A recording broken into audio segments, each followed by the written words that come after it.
Right case को लेकर इनके खिलाफ वारंट जारी हुआ। इसके बाद 2004 में उमा भारती ने इस्तीफा दे दिया।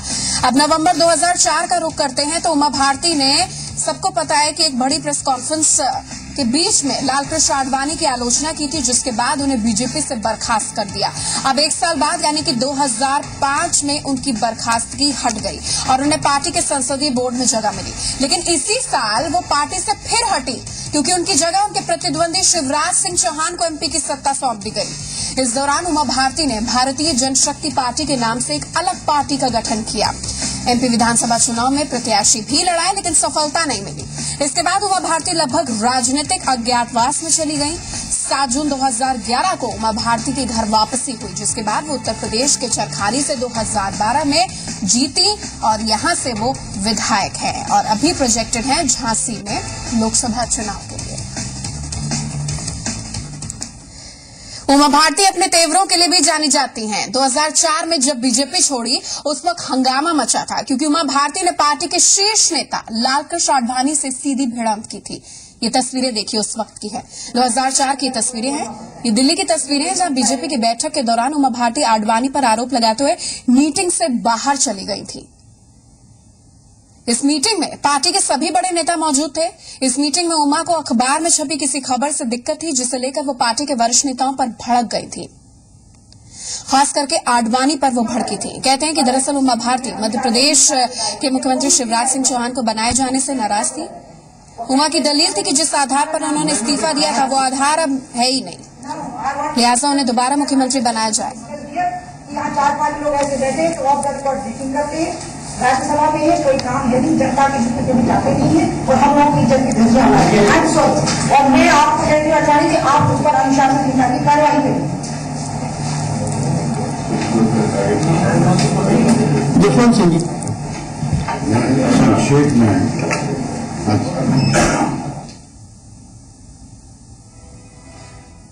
तो बीजेपी को हो क्या गया 2014 आते आते। सीधे हम रुक करते हैं अपने चैनल के संपादक वासंत मिश्र का, लखनऊ से मेरे साथ लाइव जुड़े हैं। वासंत जी, वही बीजेपी को हो क्या गया? जसवंत सिंह बागी हो गए, जो सेंटर स्टेज के नेता थे, जिस तरीके से आप बता रहे थे, वो धीरे धीरे लाइमलाइट से हट गए, कुछ पार्टी से बाहर चले गए, कुछ अपना विरोध जाहिर कर रहे हैं। अगर उमा भारती के प्रकरण को ले लें तो कुछ नेता कह रहे हैं कि उमा भारती की बात सही नहीं है, पार्टी एकत्रित है और पार्टी ने उनके खिलाफ कोई चीज प्लांट नहीं की। लेकिन उमा भारती फायर ब्रांड नेता के तौर पर जानी जाती है और कुछ भी चीज होती है तो उसके बाद में यही कहती है मैं बेवकूफ बच्चा हूं लेकिन सही कहती हूं।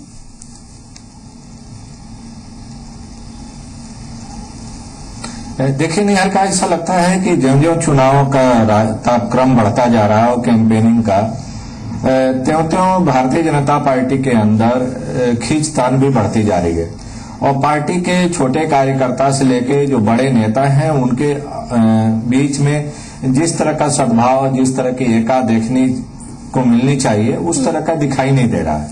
उदाहरण के तौर पर अभी हम लोग अपने दर्शकों को उमा जी के बारे में दिखा रहे थे कि किस तरह से उमा जी अलग अलग वक्त पर पार्टी के लिए मुसीबत खड़ा करती रही हैं और पार्टी के फैसलों का सार्वजनिक तौर पर प्रतिकार करती रही हैं। अभी कल की घटना उत्तर प्रदेश की राजधानी लखनऊ की है, जहां पर कि पार्टी के राष्ट्रीय अध्यक्ष राजनाथ सिंह मीडिया के सामने रूबरू हो रहे थे लखनऊ से उम्मीदवार बनने के बाद, और उनके साथ उनके बगल में बैठे थे लखनऊ के निवर्तमान सांसद लालजी टंडन। और जब पत्रकारों ने राजनाथ जी से पूछा कि आप गाजियाबाद की सीट छोड़कर लखनऊ से क्यों चुनाव लड़ना चाह रहे हैं, तो उनका जवाब था कि लखनऊ से लड़ने का आग्रह लालजी टंडन का था। और वहीं बगल में बैठे लालजी टंडन ने बहुत ही तल्ख तेवर अपनाते हुए कहा कि इस बारे में तो उनसे कोई विचार विमर्श भी नहीं हुआ था कि लखनऊ की सीट से वे लड़ना चाहते हैं कि नहीं लड़ना चाहते हैं। तो ये जो चीजें, जो भारतीय जनता पार्टी के अंदर एक दौर था कि अनुशासन के लिए पार्टी जानी जाती थी और गहरे से गहरे मतभेद भी पार्टी का कोई भी नेता पार्टी से बाहर जाकर नहीं उजागर करता था और पार्टी के अंदरूनी फोरम पर अपनी राय जाहिर करता था। लेकिन अब इधर 2 महीने से जिस तरह का खींचतान दिखाई दे रहा है पार्टी के अंदर, तो पार्टी का जो अनुशासन का दावा था वो तो पूरी तरह से हम कह सकते हैं कि ध्वस्त हो गया है पार्टी के अंदर। और अब सभी नेताओं के अपने अहंकार, अपना इंटरेस्ट पार्टी पर हावी हो गया है और शायद यही कारण है कि चाहे जसवंत सिंह हो या छत्तीसगढ़ की बात करें तो करुणा शुक्ला हो, जो बीजेपी छोड़ के अब कांग्रेस की उम्मीदवार बन गई हैं, या उत्तर प्रदेश में हम बात करें तो सूर्य प्रताप शाही हैं या लालजी टंडन हैं।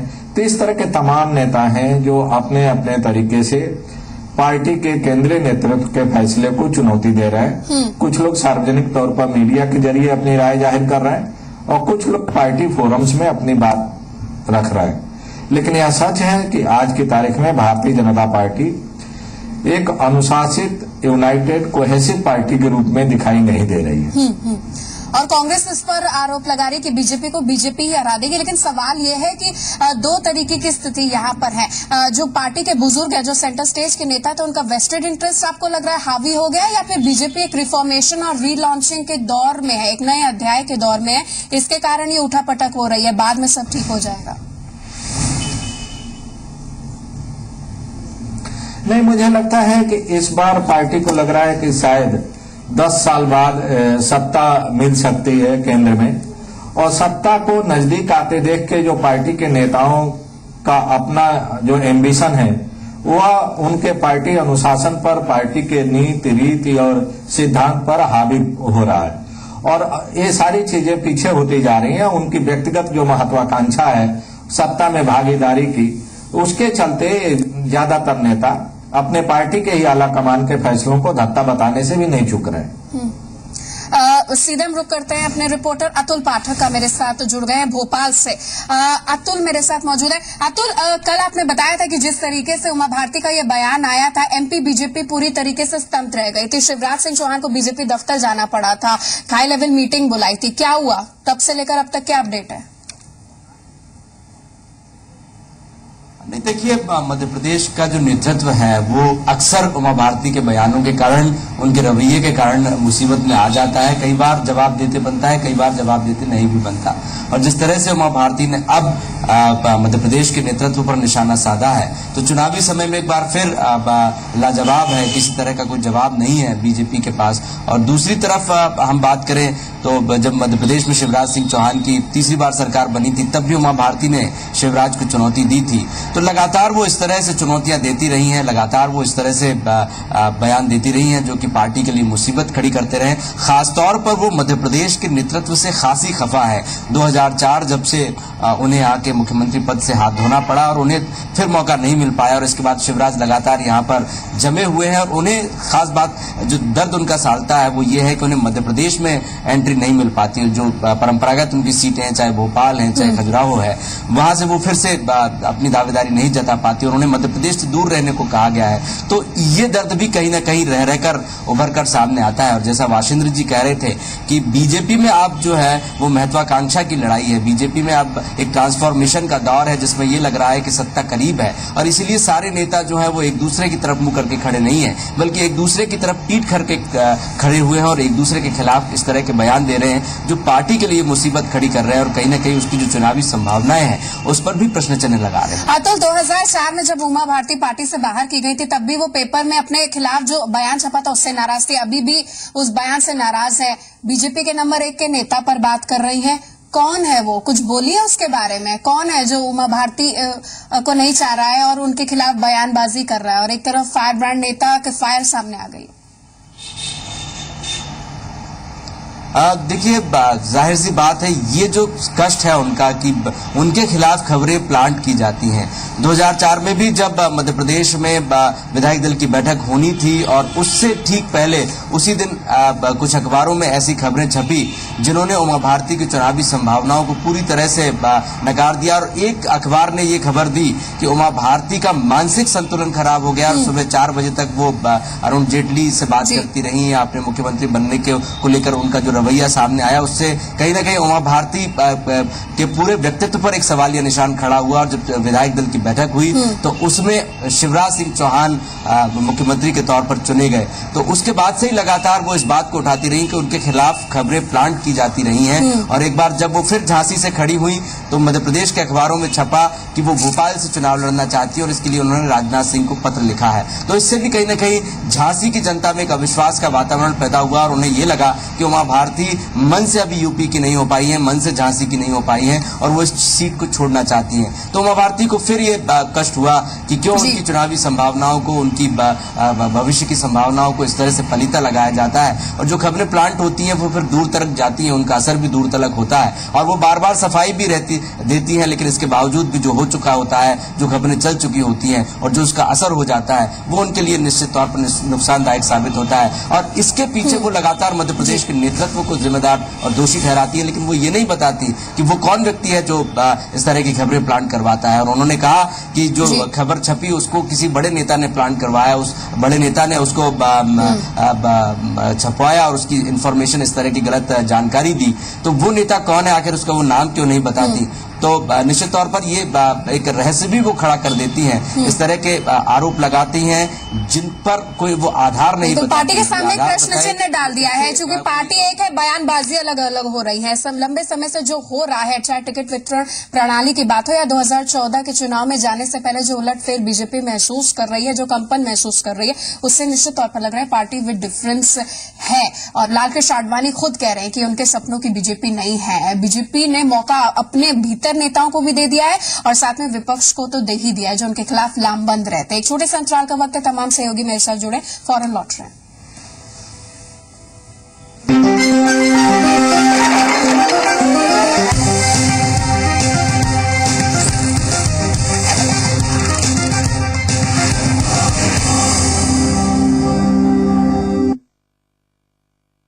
दो एक कम दो, दो दूनी 8, 8 दूनी 24, 24 दूनी 60। अगर आप सोच रहे हैं कि मेरे पहाड़े गलत हैं, तो आप गलत सोच रहे हैं। ये महंगाई का वो पहाड़ा है जो इस देश की सरकार हमें पढ़ा रही है। महंगाई का पहाड़ खड़ा करने वालों जनता माफ नहीं करेगी। चलो हालात बदले, देश की सरकार बदले, भाजपा को वोट दे। अब की बार मोदी सरकार। चले कभी न रुके, कभी न झुके, सच्चाई के साथ चले, दुनिया उसे सलाम करे। शेर वही जो शेरा कौमे पहने।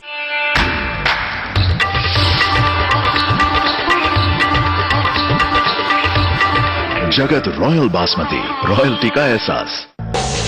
देश का हो सपना साकार, आपका हक, आपका अधिकार, जांच परख कर बनाए सरकार। एक मत हो हिंदुस्तान। इलेक्शन कमीशन हर रविवार शाम 5:30 बजे और सोमवार दोपहर 12:30 बजे सिर्फ जी उत्तर प्रदेश उत्तराखंड पर, जो अब हो गया है जी संगम।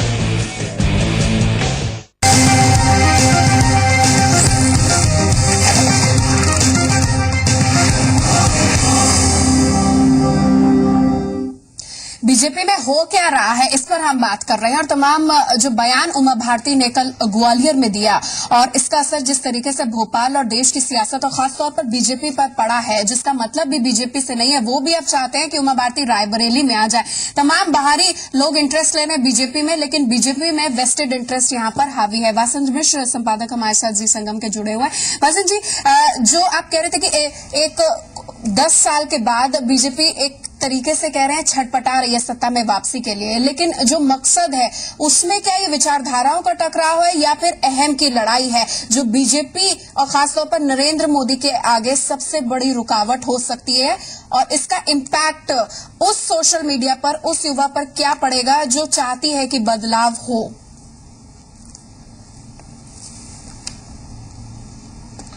देखिए, मुझे लगता है कि कहीं न कहीं महत्वाकांक्षा की लड़ाई है और सत्ता में भागीदारी की लड़ाई है। और बीजेपी के ये सभी जो कद्दावर नेता हैं, जो कि एक समय में शीर्ष पर रहे हैं पार्टी के अंदर, तो उनको लगता है कि इस बार पार्टी सत्ता के काफी करीब है और अगर देश में बीजेपी के अगुवाई में कोई सरकार बनती है तो उसमें उनकी भी भागीदारी होनी चाहिए। और अपनी भावी भागीदारी को सुनिश्चित करने के लिए ही इस तरह की खींचतान, रस्साकसी या आरोप प्रत्यारोप देखने को मिल रहा है। दूसरा जो कारण है कि अचानक पार्टी में विनेबिलिटी को क्राइटेरिया बना दिया गया है चुनाव के दौरान। इसके पहले पार्टी के उम्मीदवार उसको बनाया जाता था जो कि वैचारिक तौर पर पार्टी से जुड़ा रहता था, जिसका वैचारिक तौर पर पार्टी के प्रति योगदान होता था। जो सालों साल पार्टी के एक कार्यकर्ता के रूप में काम करता था और जिसकी सार्वजनिक छवि बेदाग मानी जाती थी। लेकिन इस बार जो आधार बनाया गया है प्रत्याशियों के चयन का और टिकट देने का, उसमें एकमात्र आधार जिताऊ उम्मीदवार होना है। और यह जो जिताऊ उम्मीदवार की क्राइटेरिया है, यह इसके चलते भी पार्टी के अंदर काफी हम कह सकते हैं कि उथल पुथल दिखाई दे रहा है। और वे लोग जो वैचारिक तौर पर अनुशासन के नाते पार्टी के प्रति अपने समर्पण और प्रतिबद्धता के नाते पूरी जिंदगी पार्टी के साथ जुड़े रहे हैं, वे इस अचानक आए कार्य संस्कृति और बदलाव को हजम नहीं कर पा रहे। बिल्कुल, और कल की प्रेस कॉन्फ्रेंस में इसका जवाब राजनाथ सिंह ने भी दे दिया और वो कह रहे हैं कि जो हमसे नाराज हुए, जो बागी हुए, हम कोशिश करेंगे उन्हें मनाने की और संगठन और सरकार जब हमारी बनेगी उनको शीर्ष पर देंगे, उनको एडजस्ट करेंगे। राजनाथ सिंह का बयान था। एक छोटे से अंतराल का वक्त है, फौरन लौट रहा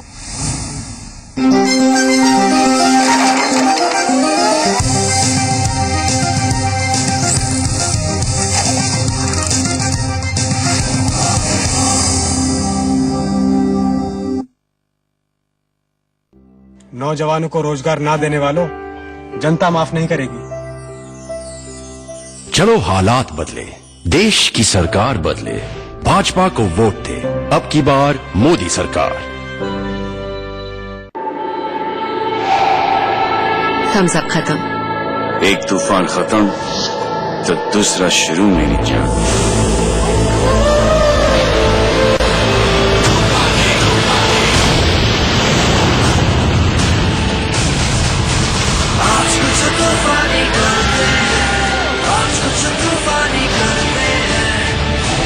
ऐसा चल रहा है सब ऊपर वाले की। अरे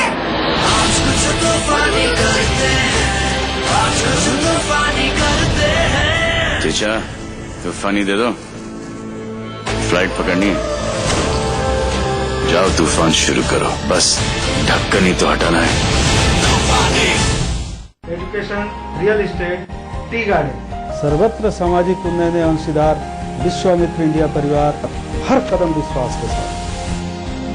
Vishnu Bhagwan Public School and College affiliated to CBSE board with a special transport and hostel facility available. Jhalwa, Allahabad. Admissions open.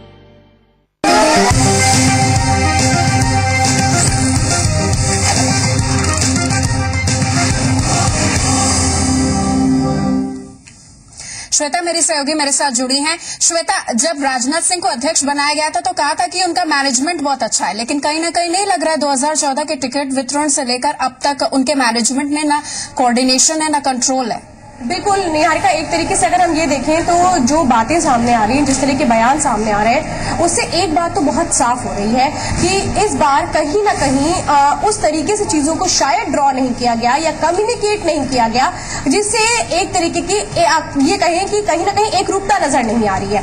कल के समीकरण को अगर हम देख लें, भोपाल की ही बात हम कर लें, हालांकि ग्वालियर में थी उमा भारती, लेकिन उमा भारती को हमेशा ही एक तरीके से अखबारों में खबर छपने से ज्यादा अफवाहों से हमेशा उनको समस्या रही है। और कल भी ये देखने को मिल गया, जिस तरह से उन्होंने कहा कि नहीं, बीजेपी के मध्य प्रदेश के जो शीर्ष नेता है उन्होंने स्टोरी प्लान कराई है, नाम लेने से वो बचती रही, लेकिन नाराजगी उन्होंने सामने रख दी। ये भी कह दिया शिवराज सिंह चौहान से कि नहीं, आप जांच कराइए। शिवराज सिंह चौहान से किस तरह का उनका टसल रहा है ये भी देखने को समय दर समय मिलता रहता है। लेकिन एक बहुत महत्वपूर्ण बात हो जाती है, सुषमा स्वराज भी कल थी वहां पर और इसके बाद भोपाल में वो ये कह देती है कि नहीं, मिशन 272 तो है ये इंपॉर्टेंट, लेकिन 29 की बात वो कहीं ना कहीं सामने रख देती हैं और नरेंद्र मोदी का नाम लेने से बच लेती हैं। एक तरह से ये कहा जाता है कि पूरे देश में मोदी की लहर है, लेकिन अगर एमपी तक ये बात पहुंचती है तो शायद कहीं ना कहीं ये जो लहर है वहां जिस तरह से बयान चल रहे हैं वही उस लहर को कहीं ना कहीं धीमा कर रहे हैं। भोपाल वो जगह जहां पर लालकृष्ण आडवाणी का भी नाम निकलकर सामने आया था कि वहां से उन्होंने अपनी मंशा जाहिर कर दी थी चुनाव लड़ने की, हालांकि बाद में जब दबाव बना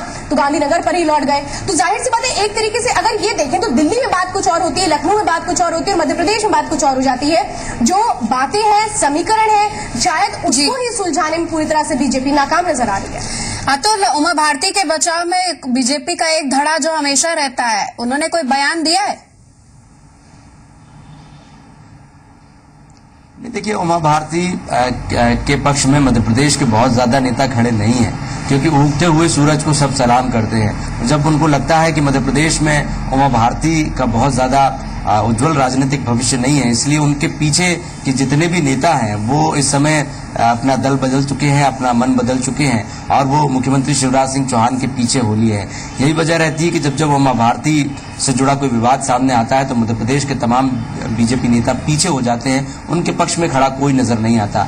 और अभी भी यही हुआ है, बहुत सदे हुए बयान यहाँ पर सामने आए हैं और ये बातें कही गई हैं कि मध्य प्रदेश में इस तरह की कोई खबर प्लांट नहीं होती है, चाहे उमा भारती के समर्थक हो चाहे प्रवक्ता हो, सभी ये कह रहे हैं कि इस तरह की खबरें प्लांट नहीं की जाती मध्य प्रदेश में बीजेपी नेताओं द्वारा। ये पूरी तरह से एक काल्पनिक सोच है और उमा भारती का जो बयान है उस पर भी कहीं ना कहीं ये सवालिया निशान खड़ा करता है मध्य प्रदेश का जो भारतीय जनता पार्टी का नेतृत्व। वासिन जी, देश की लोकतांत्रिक व्यवस्था का एक महत्वपूर्ण चरण चुनाव है। आपको नहीं लग रहा है एनडीए सरकार जिसके आने को लेकर कल राजनाथ सिंह आश्वस्त दिखाई दिए, नेशनल डेमोक्रेटिक अलायंस कहीं ना कहीं नेशनल डिवाइडेड अलायंस भी हो गया है? ऐसा लग रहा है कि जो पुराने नेता है नरेंद्र मोदी को सपोर्ट ही नहीं कर रहे हैं? नहीं, मुझे ऐसा नहीं लग रहा है, क्योंकि आज की तारीख में बीजेपी के अंदर नरेंद्र मोदी को चुनौती करने का ये राजनीतिक जो हैसियत है वो किसी भी नेता की नहीं है। बयानबाजी जरूर हो रही है, दबे जुबान से विरोध भी हो रहा है, लेकिन खुले तौर पर आज की तारीख में भारतीय जनता पार्टी के अंदर कोई भी ऐसा व्यक्ति नहीं है जो नरेंद्र मोदी को कोई चुनौती देने की स्थिति में हो। जी। तो शायद इसीलिए ही राजनीति की कड़वी सच्चाई है कि चाहे स्वेच्छा से या मजबूरी में हर व्यक्ति को मोदी के नेतृत्व को स्वीकार करना पड़ रहा है। और दूसरी जो सबसे बड़ी चुनौती भारतीय जनता पार्टी के सामने है कि जो भारतीय जनता पार्टी के मित्र लोग हैं, रामदेव सरीखे, वे भी अपने अपने तरीके से समय समय पर भारतीय जनता पार्टी के अंदरूनी मामले को हवा देने में लगे हैं। क्योंकि जब उमा भारती का बयान आया और उन्होंने एक बार फिर अपनी नाराजगी जताई तो साथ ही रामदेव का भी बयान आया कि उनको रायबरेली से चुनाव लड़ाना चाहिए। तो ये जो बगैर मांगे सलाह देने की परंपरा शुरू हुई है रामदेव की तरफ से, वह भी कहीं न कहीं मित्र बन के भारतीय जनता पार्टी को टेंटर हुक में रखने की कवायद है, और जिसके चलते वे अपना एजेंडा नरेंद्र मोदी और भारतीय जनता पार्टी के नेताओं से लागू करवाना चाहते हैं। बिल्कुल बिल्कुल, वो कह रहे हैं कि मैंने बीच में प्रतिज्ञा ली है कि मैं राजनीति में आऊंगा नहीं, लेकिन मैं चाहता हूं कि सुषमा स्वराज के बाद उन्होंने ये बयान दिया है कि उमा भारती प्रोजेक्ट हो सोनिया गांधी के सामने। आप सभी मेहमान हमारे साथ जुड़े, धन्यवाद आप सभी का हमारे साथ जुड़ने के लिए।